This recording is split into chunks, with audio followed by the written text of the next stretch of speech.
So last week I went and flew from LA to Seattle, and I was there for about 4 days, and in those 4 days I walked about 45 miles and I visited 10 bookstores in Seattle. And some of you may be asking, Tyler, did you visit this book? Yes, I'm gonna stop you there. I did visit that bookstore you're probably wondering about. I visited all of the bookstores in the Seattle area, and I got some really cool stuff. I spent a lot of money, I got a lot of really cool books, and I want to show you guys why I got the books that I did and really what I got here today. The first book that I have here today is David Schenk's The Immortal Game, The History of Chess. And some of you might be wondering, that's not a literature book, and you're exactly right. When I was in Seattle, played a ton of chess, and since coming back, I have been downright obsessed learning about chess, learning about the chess community, learning about the anal beads controversy in the chess community. I must say, the reason I got this book is because I am a competitive bastard. I am so goddamn competitive. I love competing in video games and games and everything. And to me, I think this is a game that is right up my alley. I'll never be good at it. I'll never be able to probably like fully reach a peak level where you're actually good at chess, because from my understanding, people are so goddamn smart with it. When I get really into something, I really want to know more about it. And from my understanding, it's a breakdown of the foundation of chess, kind of going through the modern era. But the really cool thing about this book is it seems like it breaks down on a chessboard historic games, the patterns of the games, why they were historic, and frankly, I can't wait to read this. I've been getting my ass kicked in chess for the last week now, and I'm so excited just to keep learning and to keep losing and to keep really figuring out what this game is and the history of it and everything with it. I am addicted to it right now. I'm loving it so much. It's no secret on my channel that I'm a lover of Japanese literature. I love learning new cultures, examining those cultures through kind of like socio-cultural lens, learning about gender norms, gender expectations, societal expectations. And when I was in Seattle, I found a bunch of really cool Japanese literature books from authors that I've already had that frankly, I've just never seen these books before. One of the cool books I got was Shusaku Endo's When I Whistle, and this is a really interesting edition of this book. I don't know if you guys can see this, but this, if you don't know who Shusaku Endo is, if you've ever seen Martin Scorsese's 2016 movie Silence, that is a movie adaptation of Shusaku Endo's book based on the same name, Silence. I read Silence and I really like Silence and I absolutely adore the movie. This is a really cool, fascinating edition of it because it's a Peter Owens modern classic, and I've never heard of this guy, and this is a UK publisher and a UK edition of this book, and I think that's absolutely riveting. And frankly, I'm kind of a slut when it comes to Japanese literature. I really saw this, I really dug Silence. Shusaku Endo has such like a masterful understanding of religion and its impact on people, and not only just people, but the impact that people can have on people and relationships, that he's an immediate buy for me. Again, I've never read any of his other books, but this is definitely gonna be something I'm checking out really soon. Speaking of chess, and speaking of kind of like the history of chess, I got this book by Yasunari Kawabata called The Master of Go. And if you don't know what Go is, it's another kind of game, but from my understanding, please, I might be getting this wrong, it is far more complicated, far more complex, and far more historical than Go. But the reason I got this is I visited this awesome, really cool bookstore. It had a bunch of new books, and I've just never heard of this book by Yasunari Kawabata. I've read his book Snow Country, which I really liked, really liked. And I read his other book, Beauty and Sadness, I believe is the name, which I didn't like as much. And being now a new chess addict and for the last week super addicted to it, I saw the opportunity to take Yasunari Kawabata's masterful work when it comes to, like I said with Shusaku Endo, people, relationships, a societal conflict, a societal expectations, and merging this based on a game, based on Go. And I think this is going to be a fascinating read. If you can see right here, I've been working my way through Musashi, and that book is about 1,000 pages, and I think this might be the next read I do after I finish this, because this looks like it is a brisk 200 pages, maybe even less, and I really like that I can kind of just sink my teeth into something short, get everything that I can out of it, reread it a couple of times, and just love it. I really am excited to check out this book, and I'll let you guys know probably what I think in the next booktube video I make. So I mentioned that I was reading Musashi by Eiji Yoshikawa. I think I might be butchering that name, which is this 1,000-page epic about the samurai Miyamoto Musashi and his journeys kind of all through like 17th century, maybe like late 16th century Japan.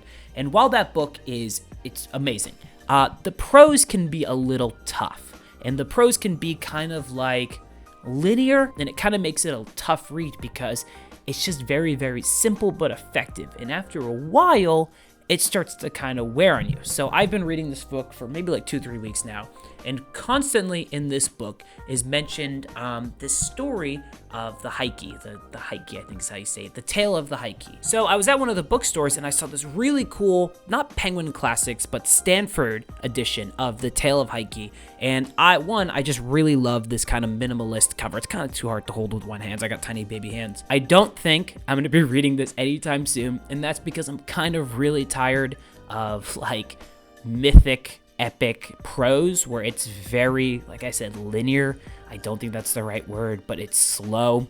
This will probably be, out of all of these books that I have here, the one I check out last, but I really am curious to check this out. It's mentioned a ton of times in the Musashi book, so I mean, this seems like a staple in literature, in tales, in fiction, and narratives that I'm just gonna have to check it out eventually. My Girl, Willa Cather, The Song of the Lark, this really beautiful green-spined Penguin Classics edition. It should be no surprise if you're a long-stand kind of follower of this channel that I love Willa Cather. Her books have had a massive impact on me. I own a lot of her books and I've read all of them. She's arguably, and this could be said on some good days, my favorite author, or if not top 3. I love how she writes women. I love how she writes women in their reflections on society. I love how she writes how society just stamps and crushes down women and what it does to these bright, beautiful kind of spirits in her books.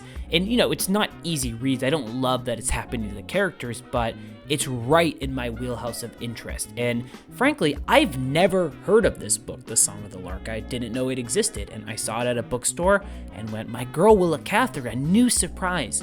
I also saw some of her short story collections, but I was limited in bag space, so those short stories will eventually be read, consumed, and I'm gonna assume loved by me. But The Song of the Lark, I mean, it looks like another beautiful story about a woman in Willa Cather writing. I mean, that's right up my alley. That's what I love. I'm so amped to read this. I think I'm gonna do a video on Willa Cather one day and just be like, please, everybody go read her. I'm assuming most people know who she is, and my love of her and my belief that she's this kind of like hidden unknown author is not true. I don't actually think she's an unknown author. She has so many books every time I go to a bookstore, but I just don't see a lot of people talking about her, and I wish more people did. I think this is probably the most cliche couple of buys that I have yet. I'm not going to spoil it just yet, but there is a author that a lot of young men or men in their 20s read, or like mid-20s read, I should say, and they love him because it's that type of age and that's that type of book that people just gravitate to. And if you already know who I'm talking about, then you probably understand that I bought 2 Don DeLillo novels. My first experience with Don DeLillo was not White Noise. It was not the movie. It wasn't any of his books. It was a random time that Olive, girlfriend, and I really wanted to watch a Robert Pattinson movie. And we scrolled through some of his stuff and we saw the movie Cosmopolis. It came out in 2012 and it was directed by David Cronenberg, of all people, and we watched it, and it's this weird, surreal, almost shitty looking movie that I really dug. And I kind of looked it up and saw it was a book by Don DeLillo, which Olive has over there. Then at the movie theater close to my apartment, they were playing a screening of White Noise, the Noah Baumbach, I think 2022 movie with Adam Driver. I love Noah Baumbach, I love Adam Driver, Greta Gerwig is in it, but I watched it and was really enamored with the dialogue, the prose, the verboseness of it, this commentary on capitalism and materialism and what it does to people. So, like any good 25-year-old, I went and bought White Noise, read it, absolutely adored it. And kind of since then, I've just been amassing Delillo novels because probably in a couple months, I think all I'm going to read is Delillo. I'm just going to go through as many books as I can. I got his first book, or at least I'm pretty sure it's his first book, Americana. I got it at the same bookstore where I got the Yasunari Kawabata's The Master of Go. I've never seen this in print. I know that it is in print. There was actually a bookstore that I went to that had a first edition signed of this for $300. And oh my God, I wish I could have bought it. But I did buy another first edition of one of his books, and that is Don DeLillo's The Names. It's in this really cool kind of hardcover Mylar cover printed by Note. And I got this book and I looked on the back and I was like, oh my God, he's hot, which just makes it even better. So one of these months, I'm also going to make a video. I'll just disappear for a month, read all of the Delillo I have, which is, frankly, looking at it, I own Libra, I own The Falling Man, I own Mao 2, I own Underworld, and also Olive has Cosmopolis, and now I have Americana and The Names. He might just be one of those authors where I own all of his books and just go, he's just awesome. He's phenomenal, and I really, really am digging his stuff.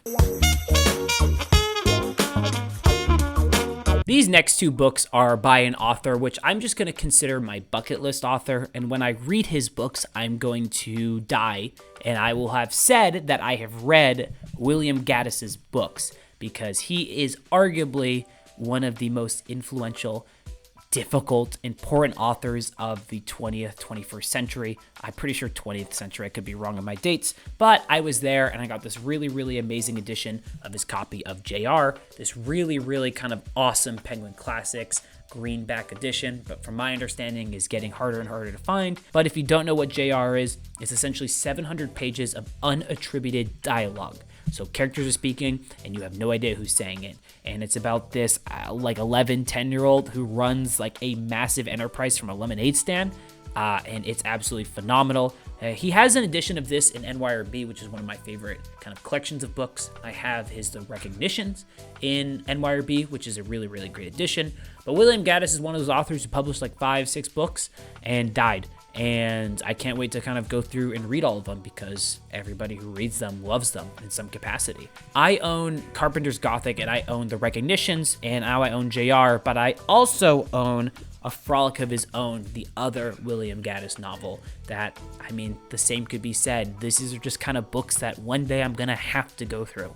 And frankly, I know I haven't read his stuff and all of this may sound very like superfluous, but I will read these and one day I will talk about them and then I will be able to just walk off into a forest, into a field and never be seen again. So yeah, those are other books that I got.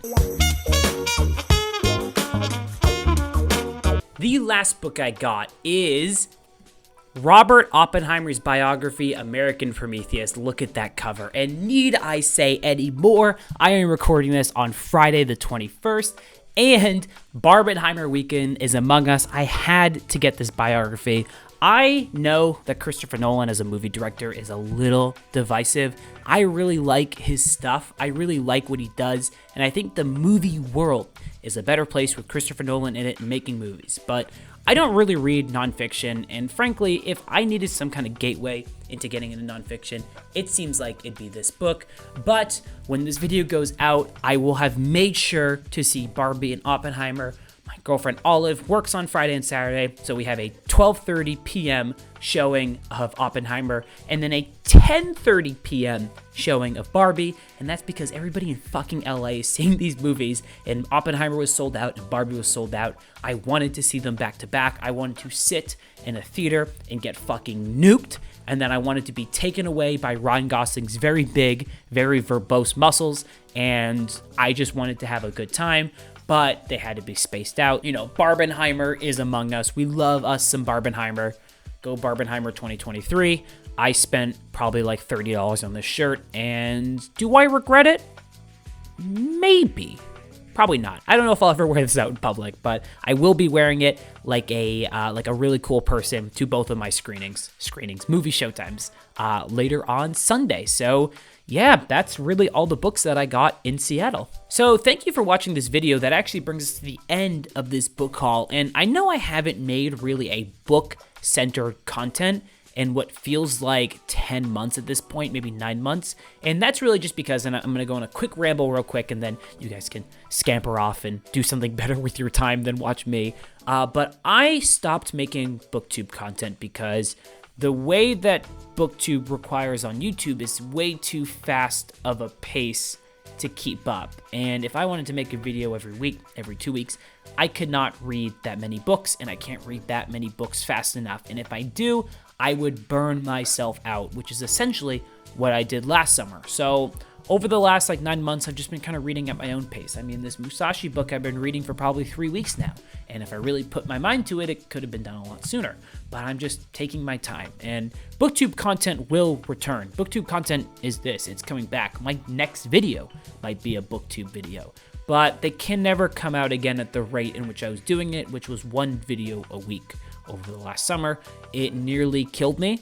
Not actually, but it just kind of ruined my mental health. And I read for my joy. I read for who I am. Reading is a part of me. It's a part of my life. And if I kind of assign too much work to it, then it becomes work and it doesn't become fun. And then all of a sudden I look at my wonderful bookshelf of possibilities and worlds and people and characters that I connect with on a spiritual, ethereal level, and I just can't because I associate it with, I gotta make a booktube video. So that's kind of what I want to say about where the booktube content has been. I've been loving making manga videos. Manga videos should be out maybe in a month or so. I'm kind of going through some manga, reading some stuff that I think is really, really cool to talk about. That's kind of where the booktube content went, and it's coming back. I'm better now. I can read, and I don't hate myself for having read the Count of Monte Cristo in 6 days and just nearly dying from how much reading that was.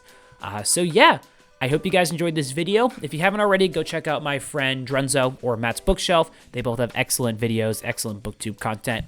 Matt and I also have a podcast called Film Frauds. You can find it on every basically podcast streaming platform. We talk about movies. We talk about specific movies, bigger stuff. It's a movie podcast. If you like me and you like Matt's Bookshelf, go check us out. I can assure you that our banter and Matt's insults to me are wonderful, and we have some really cool discussions about some really cool movies.